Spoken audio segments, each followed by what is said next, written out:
Ang kwento ni Tomby. Ang kwentong ito ay hango sa totoong buhay. Mula ito sa isa nating tagapakinig. Karanasan ito ni Benji. Walang eksaktong taon. Probinsya ng Lanao. Dakong hapon ng mga sandaling yun. Nang lakbayin ng binatang si Benji ang kahabaan ng daan papunta sa Bukirin. Salukuyang nagaani ang tiyuhin doon.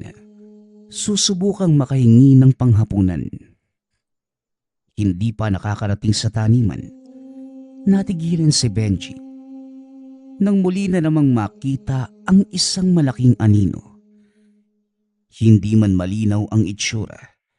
Alam niyang tao ito dahil sa hubog. Nakaupo sa ibabaw ng nakatambak na dayami. Binaliwala lamang dahil malapit nang lumubog ang araw.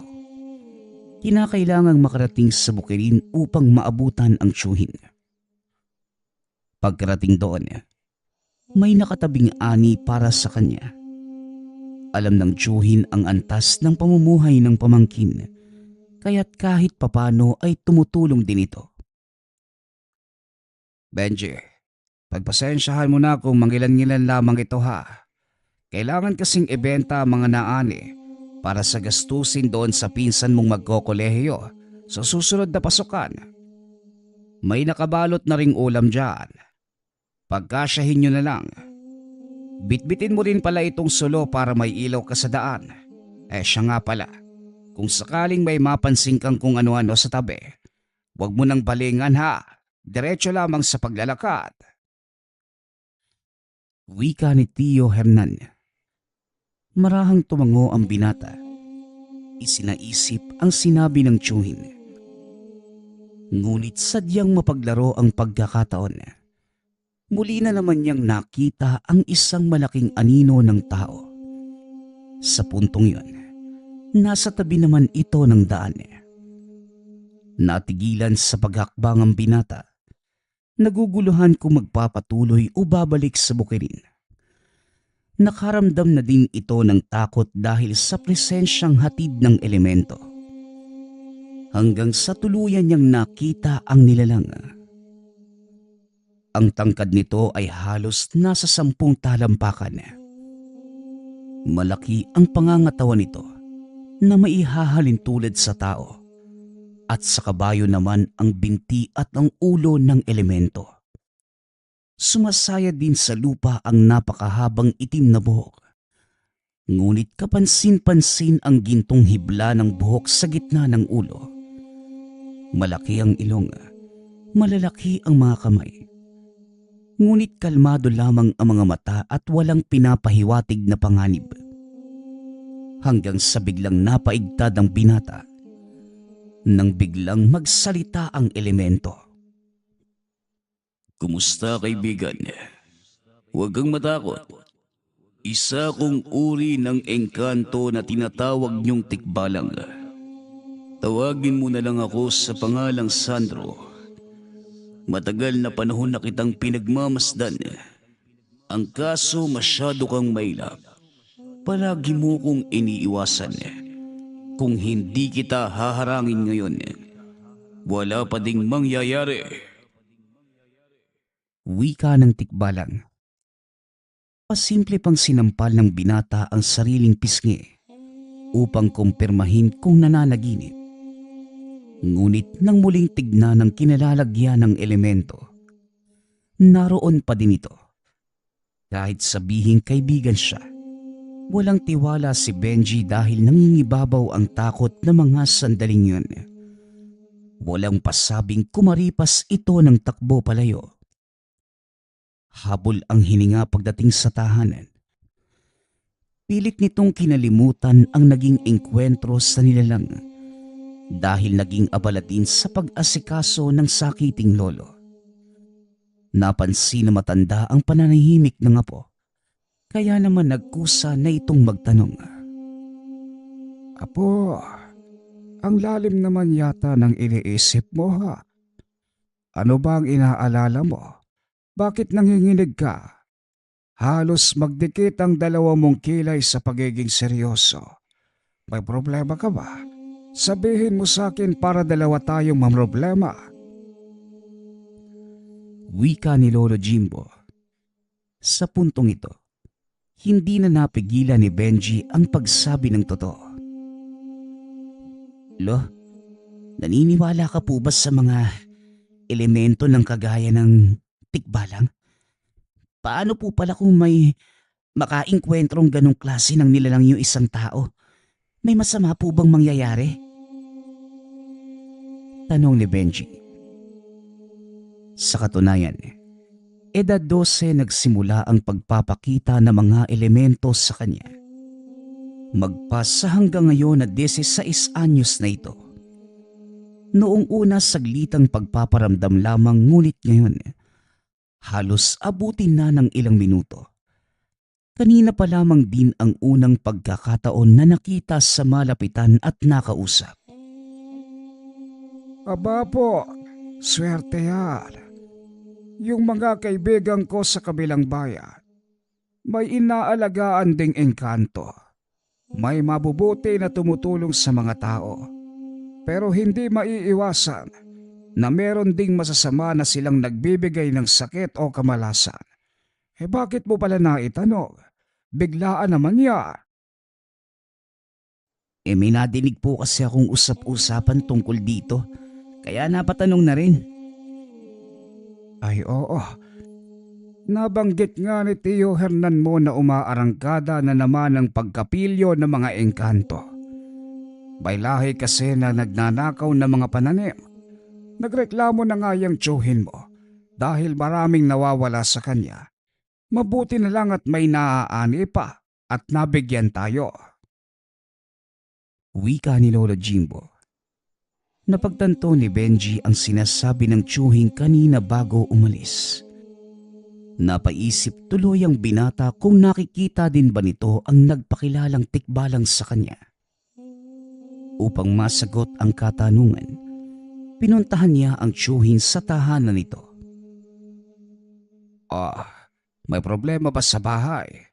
Gabi na pero nasa labas ka pa, Benji. Bungad nito nang mamataan siya sa bakuran. Tiyo, tungkol po sa sinabi mo kanina na huwag pansinin kung may makita sa daan. Ano po pala yung ibig niyong sabihin? Tanong ni Benji. Ayon ba? Iilang kasi na magsasaka ang nagsasabi na may tikbalang daw na nagbabalat kayong tao tapos humaharang sa daan. Yung kalabaw ni Mang Julian na nakakita, nawala sa sarili, tapos kinabukasan natagpuan na lang nakahandusay. Tapos si Aling Chona naman, ang sabi nakakita rin daw. Ayon, nawala sa katinuan. Wala ka na bang napansin sa daanan o? Tugon ni Tio Hernan. Napailing ang binata bilang pagsagot. Nakahinga naman ng maluwag ang tiyuhin. Hindi na ito nag-usisa pa. Hinatid na lamang siya pabalik ng tahanan. Sa paglalim ng gabi, hindi makatulog si Benji sa ingay na nagmumula sa kusina. Kaluskos ng mga kaldero at pinggan. May bakas pa ng pagtadtad sa lamesa. Nagtatalo ang isipan kung sisilipin ba o hahayaan na lamang ito. Kaya lang sa paglakas ng ingay, wala ito sa sariling tumayo para tignan. Papalapit pa lamang siya ay naaninag ang anino ng elementong tikbalang. Nakasindi lamang ang gasera sa kusina kaya't rumihistro ang anino sa dingding. Sa paghakbang, nakita ang mismong engkanto na nagluluto. Sumisipol-sipol pa habang abala sa paglalagay ng sahog sa nakasalang na kaserola. Pareho silang nagulat ng magkatinginan. Oh kaibigan, hindi ka naman nagsabi, nagulat tuloy ako. Nabulabog ko ba ang iyong pagtulog? Sa halip na sumagot, dali-daling tumakbo pabalik ng kwarto si Benji. Nagtalukbong ng kumot sabay dasal. Hindi na rin nangulit ang elemento. Kusa itong umalis nang mapansin ang takot ng binata. Sa paglipas ng mga araw, nakalimutan ni Benji ang tungkol roon dahil naging tutok sa pag-asikaso ng sakiting lolo. Naging malubha ang kalagayan ng binti na may hahalintulad sa lantang gulay. Nangangamoy na din ito. Malala ang sugat. Nagtsatsaga sa halamang gamot na ibinibigay ng sumuring manggagamot. Ngunit sa halip na gumaling, mas lalo lamang lumalala ang sitwasyon. Hindi naman magawang lumapit sa doktor dahil walang pambayad. Si Lolo Jimbo, hindi na rin nais pang lumapit sa kahit na sinong manggagamot. Maluwag sa kalooban niya na tinatanggap na lamang ang kapalaran. Sa kabilang banda naman, nagsusumikap ang binata na makahanap ng paraan para maagapan ang kalagayan ng matanda. Nagpupunta ito sa iba't ibang albularyo, ngunit halamang gamot lamang din ang ibinibigay. Mula sa kabilang bayan, huminto si Benji sa bukirin. Tanghaling tapat na mga sandaling ito kaya't walang tao sa taniman, dulot na matinding sikat ng araw. Sumilong ang binata sa lilim ng puno habang pinagtsatsagaan ang baong bayabas na nakuha sa dinaan ng gubat. Hindi nagtagal, muli na namang lumitaw si Sandro. Noong una ay inakala niyang magsasaka ang lumapit. Naupo kasi ito sa kanyang likuran. Hindi na ito nag-abalang lumingon hanggang sa naisip na alokin ng makakain. Ngunit laking gulat nang muli nitong makita ang tikbalang.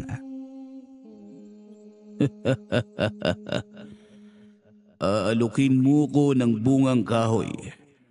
Maraming salamat. Pero hindi ako mahilig sa ganyan. Alam mo, hindi ko galing magsayang ng oras kaya bakit hindi natin pag-usapan ang mahalagang bagay? Gusto mong gumaling si Lolo Jimbo? Pagkatiwalaan mo ko. Ako ang makakatulong at hindi ang mga albularyo na puro halamang gamot lamang ang alam. Isang kisap mata lang, gagaling ang lolo mo. Hoy, at saan ka naman pupunta? Bastos na bata. Nagsasalita pa ako Benji! Benji!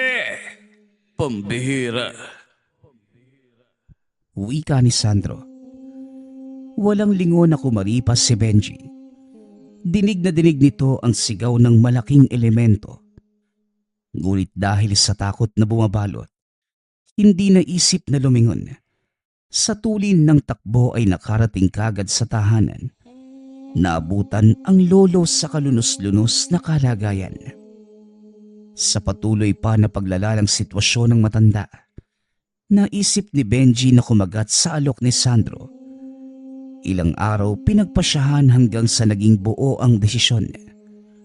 Natatakot man, ngunit desidido ng sumugal gumaling lamang ang lolo. Kaya't pagsapit ng gabi, inabangan sa likod bahay ang nilalang. Paulit-ulit niya itong tinawag hanggang sa lumitaw. Ay nako, hindi mo rin ako mahintay. Nahuli ba ako ng dating? Tanong ni Sandro. Dahan-dahang humakbang patras si Benji nang maamoy ang samyo nito. Kakaiba ang panghinang tikbalang. Ganon din ang hininga na tila may nabubulok na laman. Tungkol doon sa sinabi mong matutulungan mo si Lolo Jimbo, paano yun? Gagawin ko ang lahat basta gagaling siya. Lumaki ang pagngiti ng engkanto sa sinabi ni Benji. Parang bata pa itong napapalundag sa tuwa. Humagikgik ng humagikgik hanggang sa magsawa. Kapansin-pansin din ang pagkinang ng ginto nitong buhok. Matutupad ang kagustuhan mong gumaling ang matanda kung papayag ka sa panghabang buhay kong kondisyon.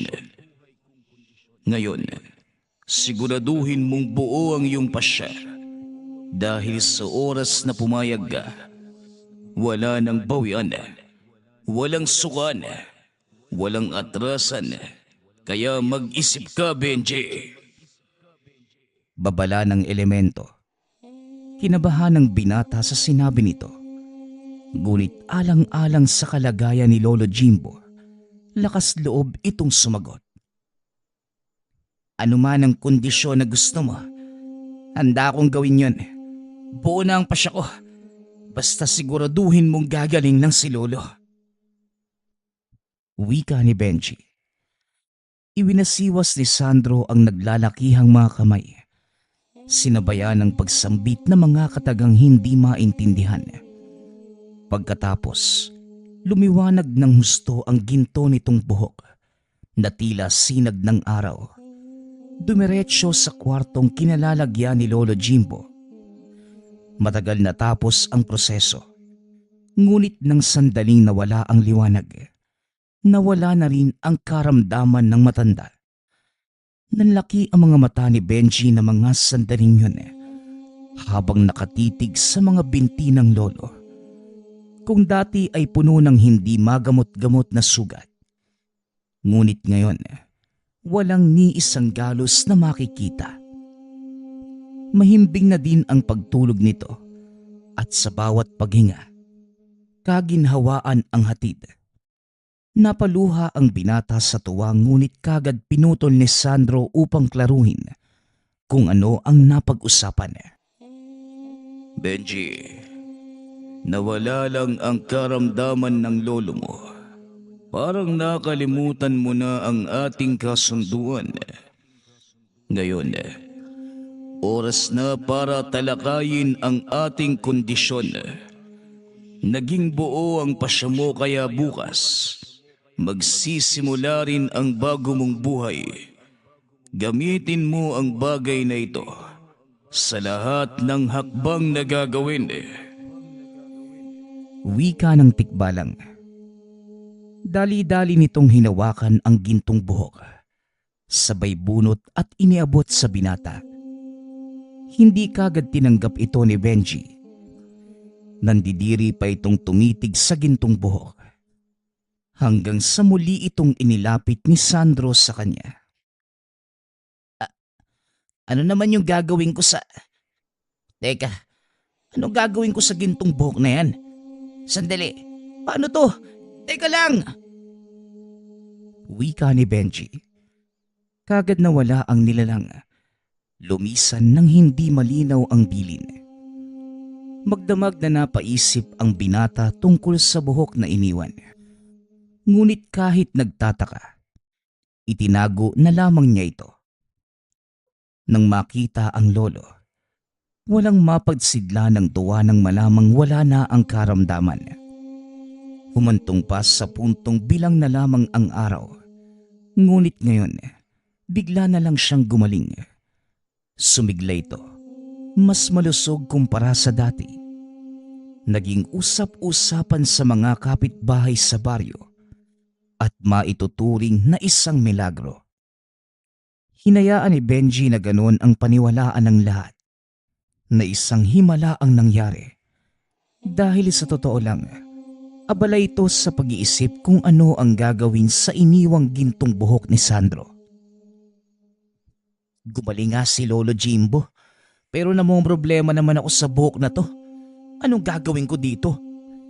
Ikakabit ko sa sarili kong anit? Ganon? Pinaglololo ko yata ako ng Sandro na yun eh.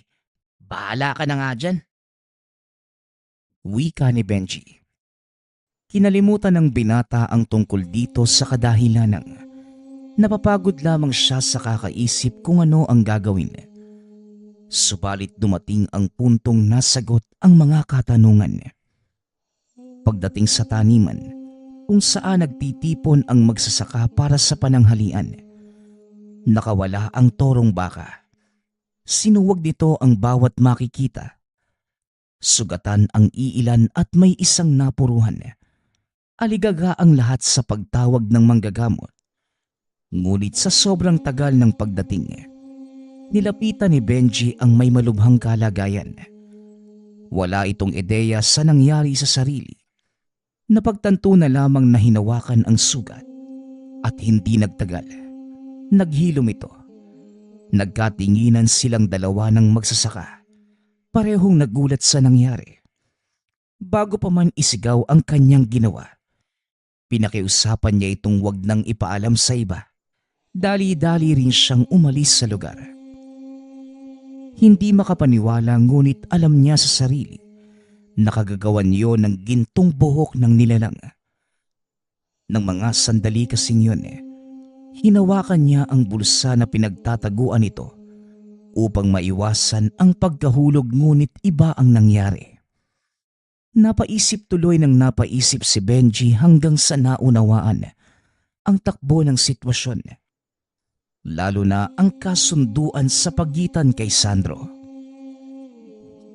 Kung ganon, gusto ng nilalang na yon na gamitin ko ang gintong buhok para manggamot? Tanong ni Benji sa sarili. Noong una pilit umiwas sa mga tao ang binata dahil sa tinulungang magsasaka noong araw. Hindi napigilang ipagsabi. Nagpadala pa ito ng mga taong may mga karamdaman. Sa dami ng nagdagsaan sa tahanan, hinarap na lamang ng binata at binigay ang kagalingang hinahangad. Upang hindi maghinala, ipinikit niya ang mga mata. Kunwari ay merong tinatawag na santo na tutulong sa panggagamot. Ngunit sa katunayan, hindi alam ng binata ang tamang gawin. Hinawakan lamang ang bahagi ng katawan na may karamdaman. Sabay hawak naman ang gintong buhok sa kabilang kamay. Apo, ako na lolo mo. Kaisa-isang pamilya. Hindi ko alam na marunong kang manggamot. Malulubha ang kalagayan na nagpupunta rito. Pero lahat sila umuuwi na magaling na. Pati nga ako nagulat sa nangyari sa akin. Kagagawan mo rin ba yon? Sandali nga. Paano ka naman nagkaroon ng ganitong kakayahan? Kailan ba ito nagsimula? Sunod-sunod na tanong ni Lolo Jimbo. Hanggang sa pinaliwanag ni Benji ang nangyari. Mula sa pagpapakita ng nilalang, sa pagpapagaling ng kalagayan, at sa pagbigay ng gintong buhok. Nagulat naman siya sa isinagot ng matanda. Dahil imbes na magtaka, natuwa pa nga ito sa mga nalaman. Mabutit ginamit mo ang utak mo, Apo. Tama lang ang ginawa mong pagtanggap ng biyaya ng isang nilalang na katulad nun. Ang mga elementong ito, walang ibang hangad kundi pagkalooban ng gamit na walang ibang layon, kundi makatulong sa iyong kapwa. Kagaya na lamang ng gintong buhok na yan, ginagamot ang mga taong may karamdaman. Lolo, sa totoo lang natatakot ako sa bagay na ito. Paano kung malaman ng mas maraming tao yung tungkol rito? Ngayon nga na taga sa atin lang nagkakagulo pa minsan. Iho, huwag kang mangamba. Ang dapat mong isipin ay paano mas mapalinang ang paggamit ng gintong buhok na yan. Tutulungan kitang itago ang bagay na ito. Ang alam ng lahat, may likas kang kakayahan sa panggagamot. Wala silang ideya sa iyong ginagamit. Pag-uusap ng maglolo. Nagpatuloy naman sa pagtanggap si Benji ng mga pasyente. Bawat araw, nadaragdagan ang bilang ng mga ito. Siya naman sa kabilang banda, kinakabahan habang pinapangatawanan ang pagiging manggagamot. Minsan ay naiisip nito kung tama pa ba ang mga nangyayari. Wala namang naging problema kung mga pasyente ang pag-uusapan. Dahil ang kahilingan lamang ng mga ito, gumaling sila sa kani-kanilang mga karamdaman. Walang tanong-tanong, walang kahit anong pag-usisa. Habang ginagawa ito, hindi maiwasang makaagaw ng pansin, hindi lang sa mga albularyo nag-aral ng ilang taon para magampanan ng tungkulin. Meron ding mga nilalang na nasa hanay ng angka ng tikbalang. Napansin ng binata na merong nagpapakita. Kilala niya ang presensya ni Sandro at hindi na ito nagpaparamdam sa kanya. Hanggang sa isang gabi, habang inaayos ang mga biyaya katulad ng bigas na nagsisilbing handog pasasalamat ng mga pasyente, may kaluskos itong narinig mula sa labas. Sa bakuran ay meron doong duyan. Dito niya nakita ang nakatalikod na nilalang. Inuugoy ang sarili habang sumisipol. Kinilabutan si Benji dahil sa paglipas ng bawat segundo, mas bumibigat ang presensya ng nilalang. Bago pa man siya makakilos, lumingon ito sa kanya at sa isang iglap, nasa mismong harapan na ang nilalang. Halos malula ang binata nang tignan nito ang itsura ng elemento. Wala namang pinagkaiba sa itsura ni Sandro. Mahaba rin ang buhok, ngunit may bigote. Nakabaliktad ang paa, ngunit ang ipinagkaiba ay ang mga mata. Nanlilisik ang mga ito. Walang ibang mababanaag kundi panganib. Unti-unti ring tumutulis ang mga kuko at pangil. Ikaw pala ang taong pinagkalooban ng magaling kong kapatid. Hindi ko alam kung paano kanya napapayag. Pero isa lang ang sigurado. Balang araw pagbabayaran mo ang lahat ng ito. Maaaring tumutulong ka sa kapwa mo tao. Pero sa dulo nito, ikaw lang ang magdurusa. Dalawa lang ang pagpipilian mo, bata. Ibubuwis mo ang sarili mong buhay o mag-aalay ka ng iba. Wika ng elemento. Sinundan pa ito ng nakakakilabot na pagtawa. Kasabay noon ang pag-ihip ng malakas na hangin. Napapikit si Benji dahil natatangay ang mga tuyong dahon at alikabok mula sa labas. Nang muli niyang tignan ang kinalalagyan ng nilalang, wala na ito. Natapos man ang engkwentro, ngunit patuloy na gumugulo sa isipan ng binata ang sinabi ng nilalang. Matagal na ring noong huling nakausap niya si Sandro. Ngunit kahit anong pagtawag ang gawin, hindi na ito nagpakita pa. Humantong pa sa puntong gusto nang itigil ang panggagamot. Natakot ito sa banta ng elemento. Ngunit dahil sa awa, para sa mga pasyenteng naghihintay, itinuloy na lamang niya ang panggagamot. Ngunit sa pagkakataong ito, ang nakausap na tikbalang ang nakaharap. Nagbalat kayo itong isang 30 anyos na may malubhang karamdaman. Nang makapasok sa silid tanggapan, inilabas nito ang tunay na anyo. Gumamit ito ng kakayahan, dahilan para maparalisa si Benji sa kinauupuan.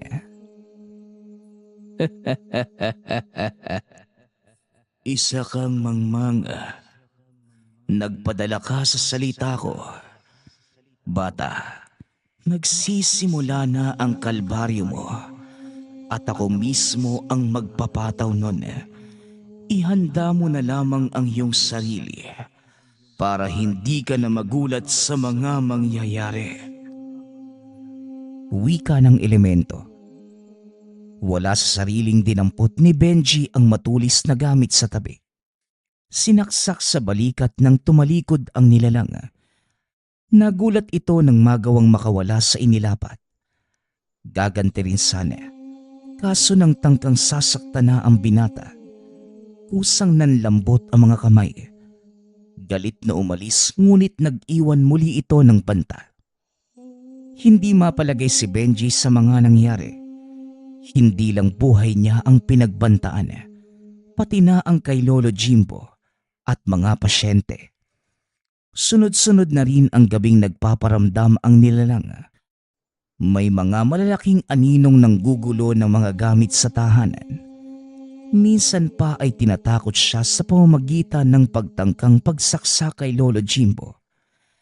Ilang beses ding binangungot ang binata kung saan nakikita ang eksena na pinagtutulungan siyang patayin ng angka ng tikbalang. Idagdag pa ang panggugulo sa oras ng gamutan. Ilang beses nang sumalib sa mga pasyente ang nilalang. Kung wala lamang tangan ang binata, hindi niya ito mapapansin. Masyadong malakas ang taglay na kakayahan ng elemento, kaya kinakailangan ang ibayong pagmamasid sa paligid. Hanggang sa isang araw, pansamantalang inihinto ni Benji ang panggagamot. Inilaan ito ang buong oras sa paghanap kay Lolo Jimbo. Bigla na lamang itong umalis ng walang pasabi. Sa kabutihang palad ay umuwi rin, ngunit malaki na ang pinagbago. Basta na lamang humingiti kahit walang dahilan. Naging magagalitin. Ibang-iba ang kilos kumpara sa dati. Hindi ito lumalapit sa binata, saka lamang kung hindi bitbit ang gintong buhok. Nang mapansin ito ni Benji, naunawaan kagad ng binata ang nangyayari. "O ikaw, sino ka? Hindi ikaw ang lolo ko. Hindi mo ako maluloko dahil alam ko na ang totoo. Umalis ka sa katawan na yan kung ayaw mong masaktan." Wika ni Benji. Napatitig ang matanda sa kanya. Kasabay ng paglipas ng mga sandali, unti-unting namukaan ng binata ang kaharap. Ito ang nilalang na nanggugulo sa kanya. "Matagal na tayong nag-uusap, pero hindi pa ako nagpapakilala. Tawagin mo ko sa pangalang Ungas. Yan ang pangalang binigay ng kapwa ko tikbalang sa akin. At tama ka, hindi ako ang lolo mo. Ewan, wala akong ideya kung nasa ng matandang yon." "Ungas, walang pinagkaiba yung pangalan at itsura mo ah. Parehong pangit. Nasa na ang lolo ko? Ibalik mo siyang hayop ka." "Sandali lang. Wala talaga akong alam kung nasa ng lolo mo. Gusto mo, tulungan kitang maghanap." "Bakit mo ba ginagawa to? Ano bang gusto mo talagang mangyari?" "Sa mundong ito, isa lang ang layunin ko. Ang guluhin ang taong pinagkalooban ng kapwa ko tikbalang." "Alam ba to ni Sandro? Sigurado kung susugod siya dito kapag nalaman niyang ginugulo mo ko." "Si Sandro? Labas na siya rito. Ang tungkulin niya ay maghanap ng taong pagkakatiwalaan at pagkakalooban. Ayun lang. Ano bang nasa isipan mo? Aaligid siya sa'yo. Magbabantay. Abat ang swerte mo naman, bata. Sa sandaling pumayag ka sa kasunduan ni Sandro, hindi lang kaginhawaan ang malalasap mo. Kaakibat din ito ang pagharanas ng kagipitan, kababalaghan, at syempre kamatayan. Ito ang katotohanang hindi mo matatakasan." Pag-uusap ng dalawa. Habang tumatagal, hindi na alam ng binata kung ano ang paniniwalaan. Sa ngayon ang tanging alam lamang, nasa peligro ang buhay niya. Bigla na lang ding nawala si Ungas nang mapansin ang papalapit na presensya.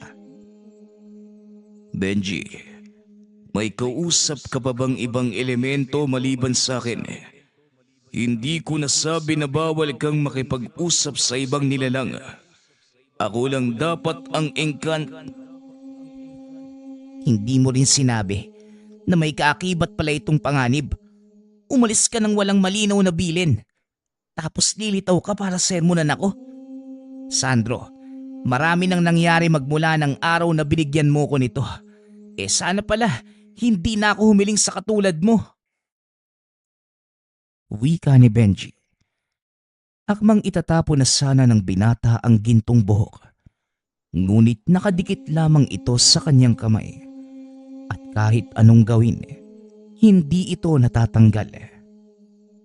Ang sabi ko naman sa'yo, sa oras na simulan mo, wala nang bawian, walang atrasan at walang urungan. Masyado ka pang ang bata. Madaling mabilog ang ulo sa simpleng salita. Tinakot ka lang at natakot ka naman. Pinagbantaan ka. Nangamba ka naman. Humihina ang kalooban mo.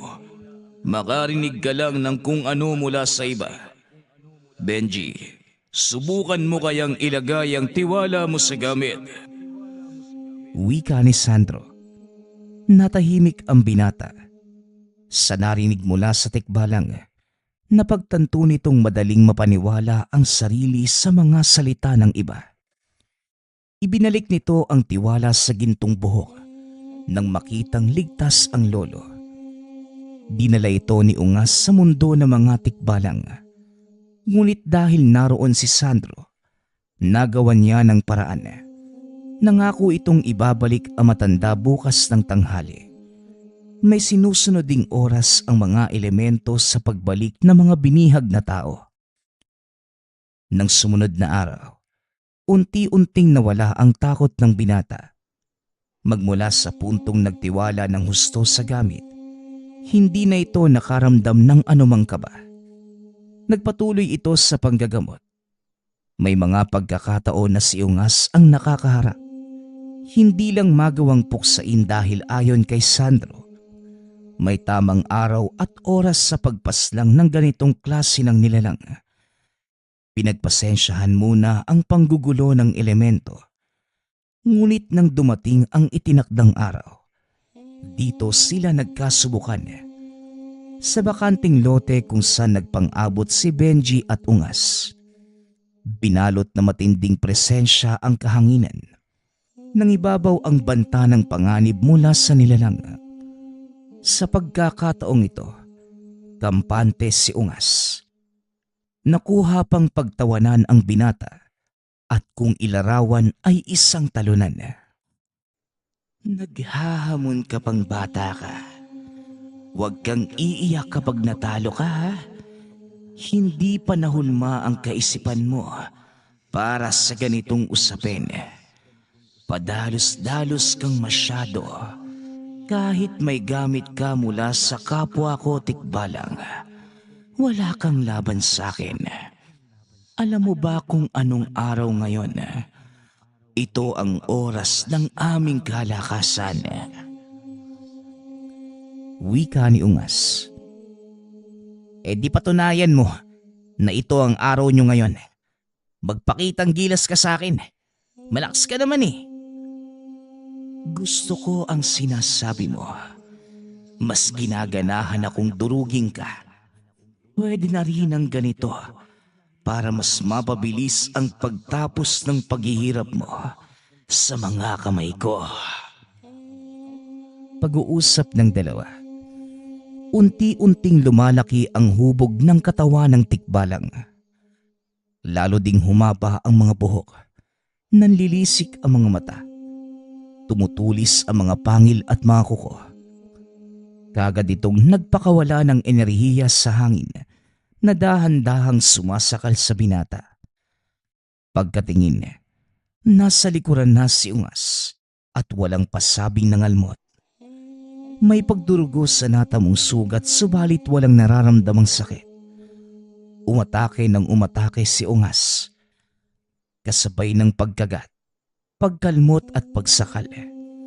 Sumasabay na rin ang puwersang inilapat sa hangin na pinipigilan siyang makahinga ng maayos. Hindi lang ito. Lumabas na din ang ibang nilalang. Nagsulputan mula sa kung saan.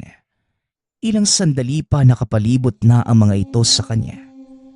Naalerto si Benji dahil nakita ang ganitong eksena sa panaginip. Sabay-sabay na nagsalita ng kung anong kataga ang mga nakapalibot na engkanto.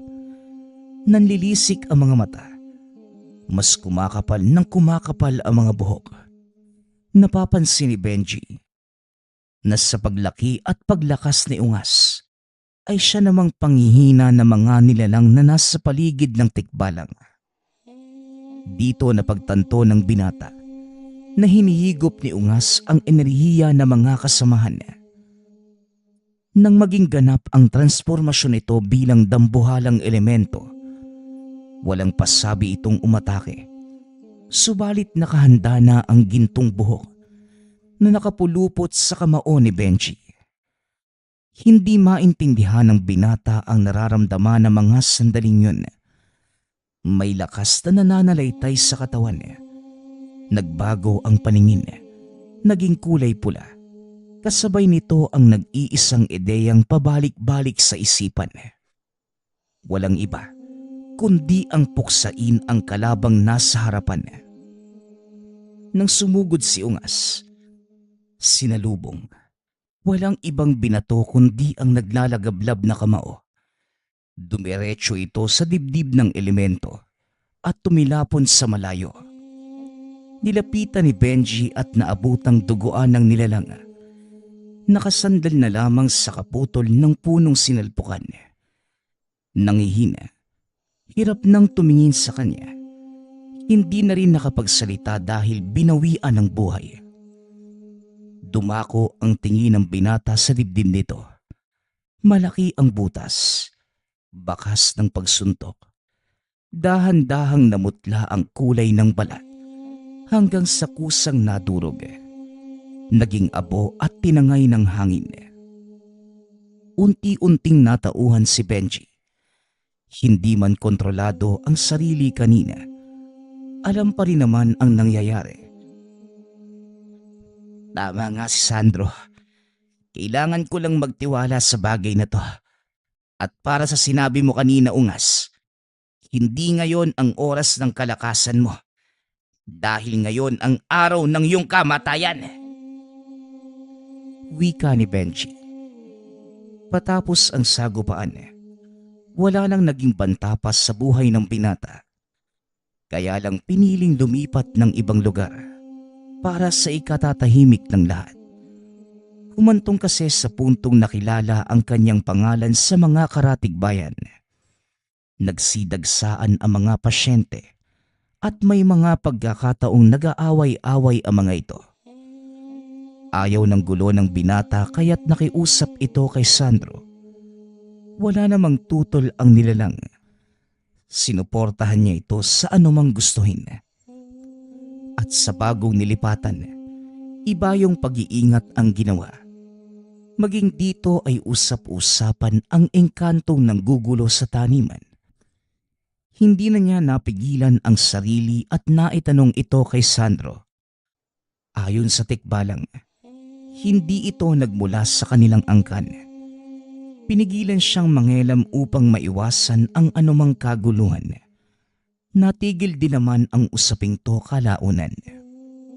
Sa paglipas ng panahon, nagbalik loob sa panggagamot si Benji nang tumuntong sa edad na 20. Sa nakaraang mga taon, iginugol niya ang buong oras sa pag-aaral para maging ganap na manggagamot katulad ng isang albularyo. Kinilala ang pangalan ng binata sa lugar, ngunit hindi lang ito umaasa sa mga kaalaman, kundi isinasabay ang bisang taglay ng gintong buhok ng tikbalang. Nagpapasalamat nga pala ako sa lahat ng sumusuporta sa ating channel. Nawa ay patuloy niyong suportahan at pakinggan ang ating mga kwento. Hanggang sa muling pakikinig. Paalam.